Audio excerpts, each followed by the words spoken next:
Un homme vivait tranquillement dans les bois, dans sa petite cabane, isolé et perdu au milieu de nulle part. Il avait la paix, comme il avait toujours espéré, une vie de rêve d'après lui. Mais la vie en solitaire est malheureusement dangereuse. Quand on tombe malade ou quand on se blesse, nous n'avons personne qui peut prendre soin de nous et nous nous retrouvons tout seuls, avec notre solitude. C'est ce qui arriva à cet homme. Il attrapa une grosse grippe. Rien de bien spécial, bien sûr, mais cela était suffisamment fort pour le clouer au lit. Il passait toutes ses journées dans sa cabane, à essayer de bricoler ici et là, en évitant de s'épuiser le moins possible. Et la nuit, il essayait de dormir à point fermé, afin de récupérer le plus possible. Mais il essayait, car tous les soirs, depuis le début de sa maladie, des renards viennent gratter à sa porte et au mur gauche de sa cabane.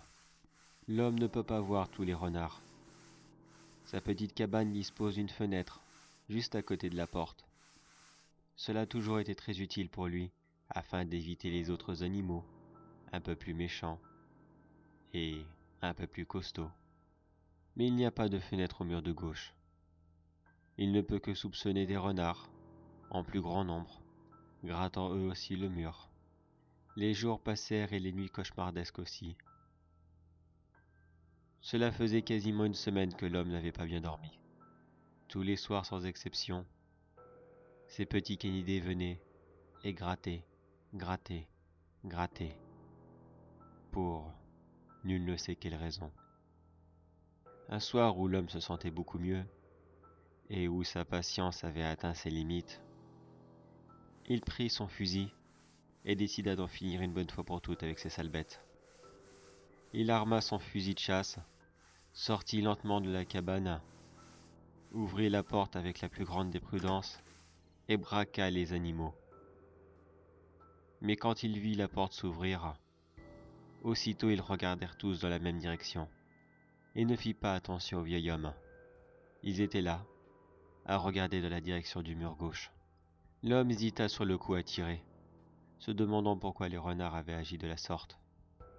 Il voulait chercher une excuse, du style « Non, c'est pas nous promis ». Par curiosité, l'homme rengaina son fusil et s'avança prudemment du mur gauche. Là-bas, le groupe de renards continuait à gratter. Il avança le plus prudemment que possible, afin d'essayer de les surprendre, rengaina son fusil et prit un dernier grand élan afin de prendre les animaux sur le fait. Mais au lieu d'y trouver 5-6 renards, en train de gratter tous dans le même trou, il y découvrait un ours. Un énorme ours noir, qui était là, à gratter dans le mur, qui était adossé à son garde-manger, et qui avait certainement aussi senti l'odeur d'un animal malade et blessé, qui ne pouvait pas se défendre. L'ours devait penser que le vieil homme aurait été une proie facile, et que le risque encouru en valait largement la peine.